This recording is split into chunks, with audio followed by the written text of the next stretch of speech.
আসসালামু আলাইকুম প্রিয় দর্শক, অন্য মঞ্চের আলোচনায় আপনাদের সকলকে আমন্ত্রণ জানাচ্ছি। ছোটাছুটি চলছে দিল্লি টু ঢাকা, ঢাকা টু দিল্লি, বৈঠক, সাক্ষাৎকার, বহু ধরনের কর্মকর্তাদের দৌড়ঝাঁপ দুই দিক থেকেই। বিশেষ করে মার্কিন যুক্তরাষ্ট্রের যিনি ভারতের অ্যাম্বাসেডর আছেন তিনি ঢাকা এলেন, ঢাকা থেকে গিয়ে আবার দিল্লিতে বৈঠক। বাংলাদেশে ভারতের হাই কমিশনার তিনি প্রধানমন্ত্রীর সঙ্গে সাক্ষাৎ করলেন, আবার ভারতে গিয়ে দিল্লিতে প্রধানমন্ত্রী নরেন্দ্র মোদীর সাথে সাক্ষাৎ। কি হচ্ছে আসলে সর্বশেষ একটু জানার চেষ্টা করব যে আর এই ছোট ছোট অগ্রগতি বা কি আছে অন্তত পক্ষে দৃশ্যমান বা আড়ালে যতটুকুই জানা যায়। সঙ্গে আছেন ভারতের প্রখ্যাত সাংবাদিক, প্রেস ক্লাব অফ ইন্ডিয়ার সাবেক সভাপতি গৌতম লাহিড়ী। আমি আপনাকে শ্রদ্ধা কৃতজ্ঞতা জানাচ্ছি, ধন্যবাদ জানাচ্ছি। আপনি শুনছেন ধন্যবাদ আশা করি আমাকে? আপনাদেরও শুভেচ্ছা। জি। হ্যাঁ, আমি একটু আপনি আপনার ধন্যবাদ। মতো করেই যদি বলেন একটু সর্বশেষ আপডেট কি, কারণ এটি নিয়ে আলোচনা ব্যাপক হচ্ছে। আপনার কাছ থেকে একটু জানতে চাই, শুনতে চাই যে আসলে ফলটা কি, কি হচ্ছে আড়ালে এবং প্রকাশ্যে, কত দূর অগ্রগতি হলো। দেখুন, যেটা দৌড়ঝাঁপ লক্ষ্য করা গেছে, নিঃসন্দেহে খুবই দৌড়ঝাঁপ চলছে, এটা ঘটনার দৃশ্যমান। সেটা সেটা তো সকলের চোখের সামনে দেখতেই পাচ্ছেন। প্রথম কথা, ভারতের হাই কমিশনার প্রথম দিন পররাষ্ট্রমন্ত্রী ডক্টর খলিলুর রহমানের সঙ্গে বৈঠক করলেন। বৈঠকের পর তিনি আবার একান্তে কথা বলেছেন। পরের দিন সকালে তিনি প্রধানমন্ত্রী তারেক রহমানের সঙ্গে বৈঠক করেছেন এবং সেখানেও বেশ কিছুক্ষণ একান্তে কথা হয়েছে। বৈঠক শেষ হওয়ার আগেই পরেই আর কি বলবো যে তিনি স্বরাষ্ট্রমন্ত্রী সালাউদ্দিন সাহেবের সঙ্গে বৈঠক করেছেন এবং সেখান থেকে প্রায় কার্যত তিনি, আমরা দেখলাম যে ছবিতে, প্রায় একটা দৌড়ে এয়ারপোর্টের দিকে এসছেন এবং এয়ারপোর্ট থেকে তিনি সরাসরি দিল্লি এসছেন এবং দিল্লি আসার পরে তিনি গতকাল প্রধানমন্ত্রী নরেন্দ্র মোদীর সঙ্গে পার্লামেন্ট হাউসে দেখা করেছেন। দেখা করার পর তিনি কিন্তু দিল্লিতে এখনো অবস্থান করছেন এবং আমি শুনেছি আগামী 14 তারিখ পর্যন্ত তিনি দিল্লিতে আছেন। তারপরে 15 তারিখে ঢাকাতে যে ভারতীয় হাই কমিশনে যে স্বাধীনতা দিবস উদযাপনের অনুষ্ঠান, তাতে তিনি যোগ দেবেন। তার আগে পর্যন্ত দিল্লিতে থাকার অর্থ হচ্ছে এই প্রধানমন্ত্রী নরেন্দ্র মোদীর সঙ্গে তার যে আলোচনা হয়েছে তার ফলো আপ হিসেবে তিনি পররাষ্ট্রমন্ত্রী ডক্টর জয়শঙ্কর এবং পররাষ্ট্র সচিব বিক্রম মিশ্রির সঙ্গে তার বৈঠক হতে পারে। দ্বিতীয়ত যেটা বিষয় সেটা হচ্ছে যে আপনারা দেখেছেন যে সার্জেই গোর তিনি ঢাকা থেকে ফিরে আসার পর তিনি ভারতের পররাষ্ট্র সচিবের সঙ্গে দুবার দেখা করেছেন এবং তারপরে তিনি জাতীয় নিরাপত্তা উপদেষ্টা অজিত ডোভালের সঙ্গে বৈঠক করেছেন। এবং সেই বৈঠকটি বোধহয় পরপর দুদিন হয়েছে এমনটা যতদূর জানতে হ্যাঁ, পেরেছি। পরপর দুদিন হয়েছে। অজিত ডোভালের সঙ্গে বৈঠক একদিন, কিন্তু পররাষ্ট্র সচিবের সঙ্গে বৈঠক দুদিন এবং পররাষ্ট্র সচিবের সঙ্গে আবার সার্জেই গৌড় বৈঠক করেছে, সেটাও ঘটেছে। এবং তার মধ্যে আরেকটা ঘটনা ঘটেছে, সেটা নিঃসন্দেহে খুবই তাৎপর্যপূর্ণ। সেটা হলো ভারতের যেটা এক্সটার্নাল যারা ইন্টেলিজেন্স দেখেন, যে রিসার্চ অ্যান্ড অ্যানালিটিক্যাল উইং যেটাকে র বলা হয়, সেই র এর 4 জনের প্রতিনিধি দল তারা ঢাকায় গেছে। ঢাকায় গিয়ে তারা ডিজিএফআই এর সঙ্গে কথা বলেছে এবং প্রধানমন্ত্রীর প্রতিরক্ষা উপদেষ্টার সঙ্গে কথা বলেছেন। এটা খুবই সেন্সিটিভ বিষয়, কোনো সন্দেহ নেই। মূলত আমি যেটুকু এখন পর্যন্ত, যতটুকু আমার সূত্র মারফত আলোচনা করে যেটা বুঝেছি, সেটা হচ্ছে যে 3টি বিষয় মূলত প্রাধান্য পেয়েছে। এক হচ্ছে তারেক রহমানের ভারত সফর, সেটা হওয়া সম্ভব কি সম্ভব না, কিভাবে সম্ভব। দ্বিতীয়ত হচ্ছে শেখ হাসিনার যে ঘোষণা তিনি ডিসেম্বরে যাবেন এবং সেক্ষেত্রে তার পরিণতিতে কি প্রতিক্রিয়া হতে পারে না হতে পারে ইত্যাদি। তৃতীয় একটা গুরুত্বপূর্ণ বিষয় আছে, সেটা হলো একেবারে বাংলাদেশে স্পর্শকাতর এবং জঙ্গিবাদ উত্থানের একটা রিপোর্ট এসছে। যে রিপোর্টটার কথাটা আগে আপনাকে বলে দিই, সেই রিপোর্টটা হচ্ছে জাতিসংঘের সিকিউরিটি কাউন্সিল 10ই আগস্ট একটা প্রতিবেদন প্রকাশ করে সন্ত্রাসবাদী কার্যকলাপ, যাতে দুটি খুব গুরুত্ব, তার 18 নম্বর পাতায় উল্লেখ করা আছে সব যারা পাবেন তারা দেখতে পারেন। 18 নম্বর পাতায় আমার কাছে যেমন রয়েছে রিপোর্টটা, 18 নম্বর পাতায় সেখানে বলা আছে যে দিল্লিতে গত বছর আগে যে লালকেল্লাতে যে আক্রমণ জঙ্গি হানার ঘটনা ঘটেছিল, মনে আছে তো, যে গাড়ির মধ্যে জি। বিস্ফোরণ হলো ইত্যাদি ইত্যাদি। খুব বেশি কিছু না হলেও, ঘটনা ক্ষয়ক্ষতি না হলেও একটা ভীতির সঞ্চার হয়েছিল। সেটাতে শোনা যাচ্ছে যে আল কায়দা জঙ্গিরা যুক্ত, এবং এই রিপোর্টে বলা হয়েছে, সিকিউরিটি কাউন্সিলের রিপোর্টে বলা হয়েছে যে আল কায়দা জঙ্গিরা এই উপমহাদেশে, লেখা আছে তাতে আইএস মানে ইন্ডিয়ান সাবকন্টিনেন্ট, তার মধ্যে বাংলাদেশেও তারা ঘাঁটি তৈরি করেছে, এবং তৈরি করেছে। বাংলাদেশে হ্যাঁ অলরেডি তৈরি হয়ে গেছে, বাংলাদেশে ভঙ্গি ঘাঁটি তৈরি হয়েছে। এবং সেই বিষয়টা এত সেন্সিটিভ এবং গুরুত্বপূর্ণ যে আপনি বুঝতে পারছেন এটা বাংলাদেশের একা নিরাপত্তার বিষয় নয়, এর সঙ্গে প্রতিবেশী ভারতেরও একটা নিরাপত্তা জড়িত আছে। এই রিপোর্টের ভিত্তিতে আমরা কিছু প্রতিবেদনও লিখছি, যেটা প্রকাশিত হতে চলেছে আগামীকাল প্রিন্টে।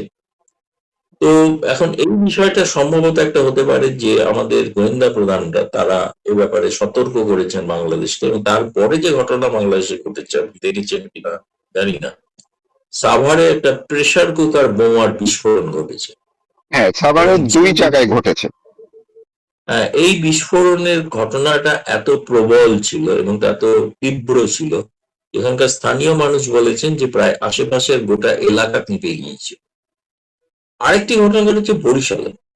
জি, বরিশালে একটা আজকেই। বিস্ফোরণের ঘটনা ঘটেছে, এবং বেশ কিছু জায়গা থেকে তল্লাশি চলছে, যেগুলো বাংলাদেশের পুলিশ বা গোয়েন্দা বাহিনী, এটা বাংলাদেশের সাংবাদিকদের বলছে না, কিন্তু বেশ কিছু গ্রেপ্তারও হয়েছে। গ্রেপ্তারের মধ্যে সবচেয়ে ভারতের সূত্র থেকে অনুমান করা হচ্ছে তারা পাঠানি স্যুট পরে আছেন কেউ কেউ। পাঠানি স্যুট মানে এটা হচ্ছে পাকিস্তানিদের ড্রেস, পোশাক। আচ্ছা। এই যে আমরা গত বেশ কয়েক মাস ধরে একটা সন্দেহ প্রকাশ করছিলাম যে আইএসআই এর গতিবিধি, সেখানে জঙ্গিদের আনাজনা যে বেড়ে যাওয়া, জেল থেকে মুক্তি পাওয়া জঙ্গি, এদের একটা প্রভাব প্রচন্ড বৃদ্ধি পেয়েছে বাংলাদেশে। এটা খুব উদ্বেগজনক, যেখানে তারেক রহমান সরকারকে সতর্ক করা। প্রধান যখন যান বাংলাদেশে, যখনই অতীতেও গিয়েছেন, সবসময় অতীত ইতিহাসের তিনি বঙ্গবন্ধুকে সতর্ক করতে গিয়েছিলেন, রামনাথ কাউ। তার পরবর্তীকালে শেখ হাসিনাকে সতর্ক করতে গিয়েছিলেন আরএন কাউ।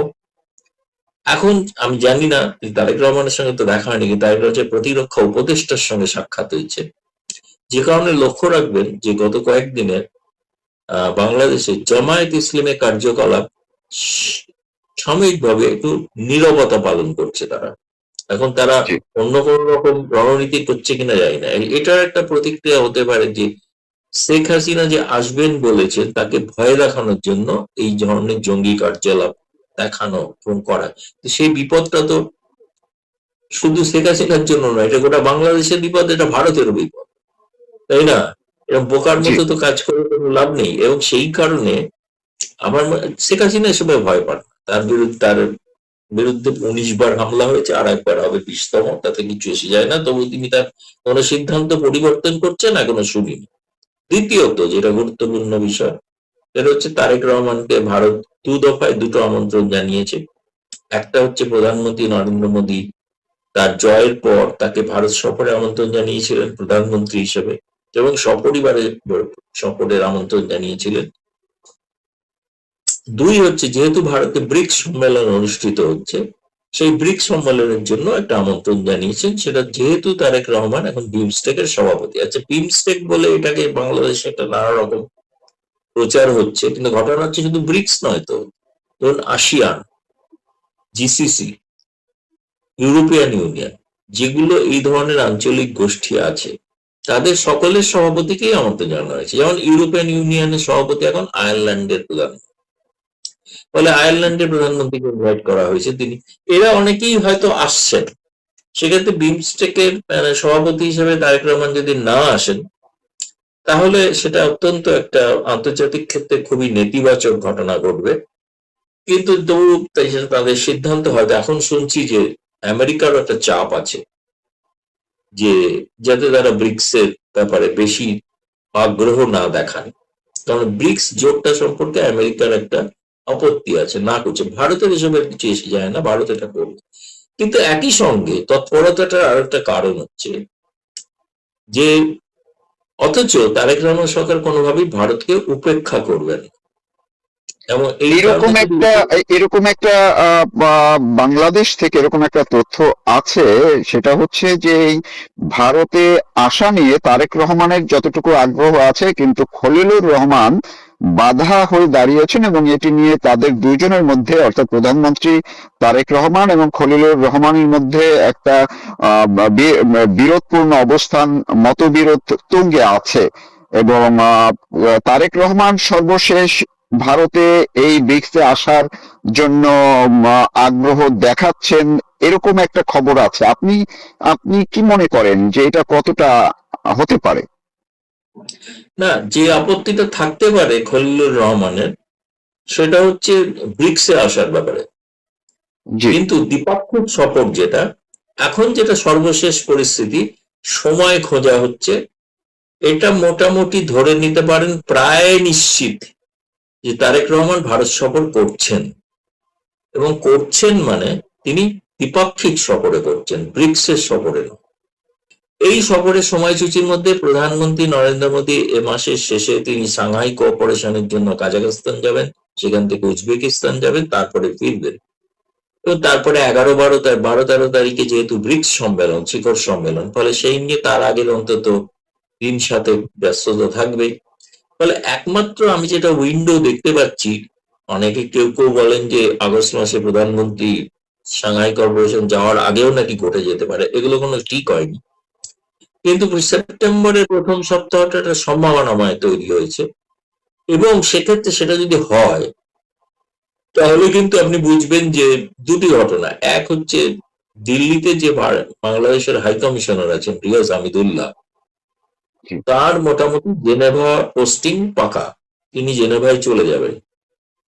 কিন্তু যদি আচ্ছা, ব্রিক্স সম্মেলন এখানে হয়, সেখানে তারেক রহমান যদি নাও আসেন, এখন কেউ বাংলাদেশ থেকে প্রতিনিধিত্ব করবেন, সেই কারণে ব্রিক্স সম্মেলন পর্যন্ত রিয়াজ হামিদুল্লাহ কিন্তু থেকে যাচ্ছেন। এবং তিনি, এবং যদি প্রধানমন্ত্রীর সফর হয়, তাহলে অবশ্যই তিনি থেকে যাচ্ছেন, চট করে তিনি যাচ্ছেন না জেনেভায়, এরগুলো শেষ হওয়ার পরে যাবেন।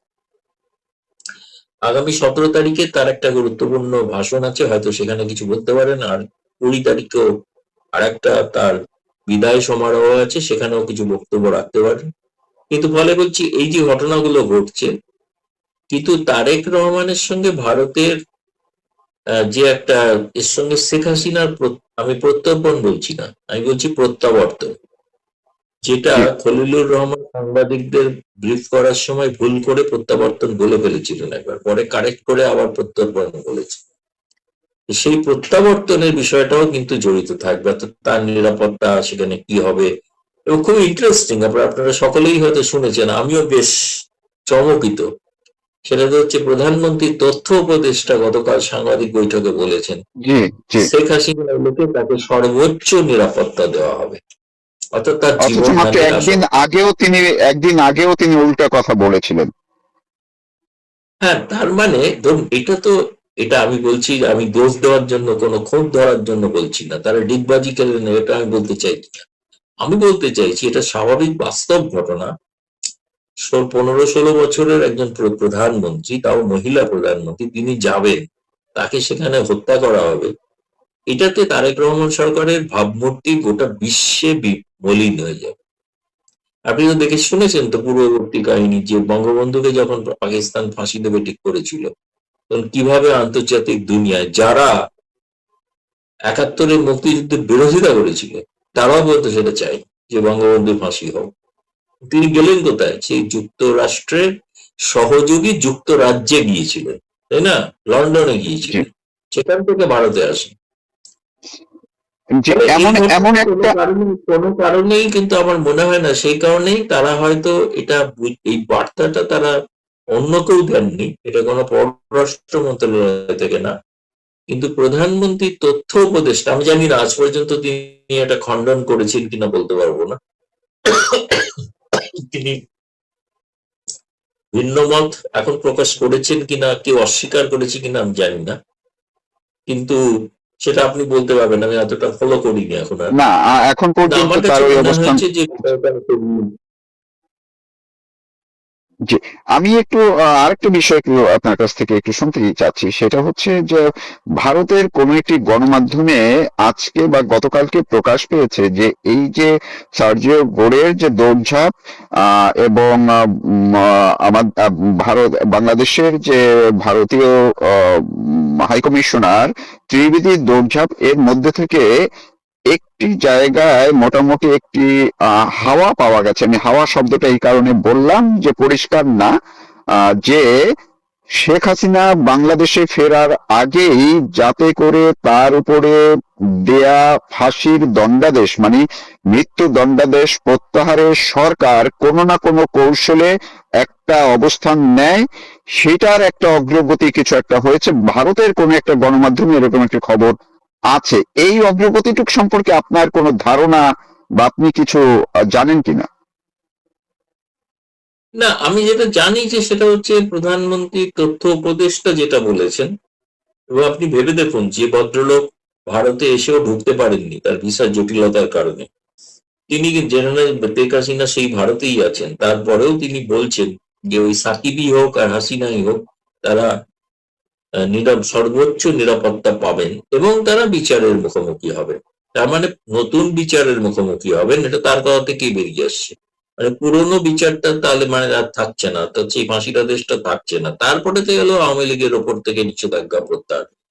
কিন্তু একটা ইনক্লুসিভ পলিটিক্স এর জন্য কিন্তু আমি যেটা জানি সেটা হচ্ছে যে, যেটা আমি পরবর্তীকালে শুনেছি সেটা হচ্ছে যে, আগে শুনি সেটা হচ্ছে যে যখন শেখ হাসিনা চলে আসেন তার সেই ভারতে ইউনূস যে দায়িত্ব নেন, সেই সময় একটা ধারণা ছিল, যে ধারণা ছিল ভারত সরকারের, যে বোধহয় একটা জাতীয় সরকার বা সর্বসম্মতি সকল দলের একটা সরকার তৈরি হতে পারে, তারপরে একটা নির্বাচন হবে।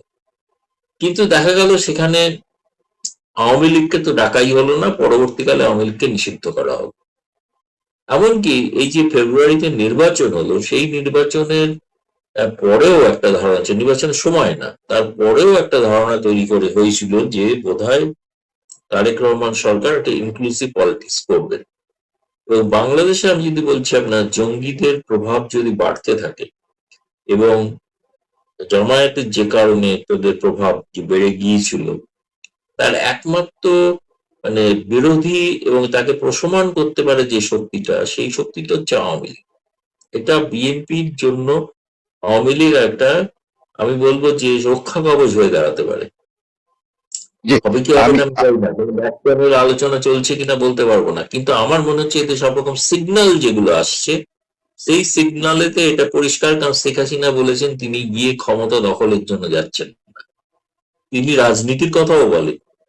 তিনি বলেছেন আমি নিপীড়িত কষ্টে আছে মানুষ, তার পাশে দাঁড়াতে চাই এবং গণতন্ত্র প্রতিষ্ঠার জন্য কথা বলবো। সেই গণতন্ত্র কি তিনি তিনি বলেছেন, একটা রিকনসিলিয়েশন। এক্স্যাক্টলি। রিকনসিলিয়েশন, সংঘাত বলেন, তিনি রিকনসিল বলেছেন, আমি দেখে নেবো, আবার গিয়ে তারেক রহমানকে দেখে নেবো, এরকম কথা বলেনি।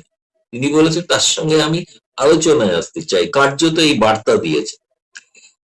এটার উপরে তো বল তো এখন বিএনপির কোর্টে। ফলে ভারতে যদি শেষ পর্যন্ত তারেক রহমান সত্যি আসেন, দ্বিপাক্ষিক বিষয় নিয়ে কথাবার্তা হয়, অবশ্যই যেহেতু শেখ হাসিনা এখন একটা বিষয় এবং বাংলাদেশ সরকার শেখ হাসিনা বিষয়টাকে দ্বিপাক্ষিক সম্পর্কের একটি অন্যতম মাপকাঠি হিসেবে তারা দাঁড় করাচ্ছেন, ফলে শেখ হাসিনা বিষয়ে তো আলোচনা করতেই হবে। সে আলোচনা হবে, তার সমাধান যেটা বলেছেন দীনেশ ত্রিবেদী বারবার, সেটা হচ্ছে যে আলোচনার টেবিলে বসলেই সব সমস্যার সমাধান করা যায়।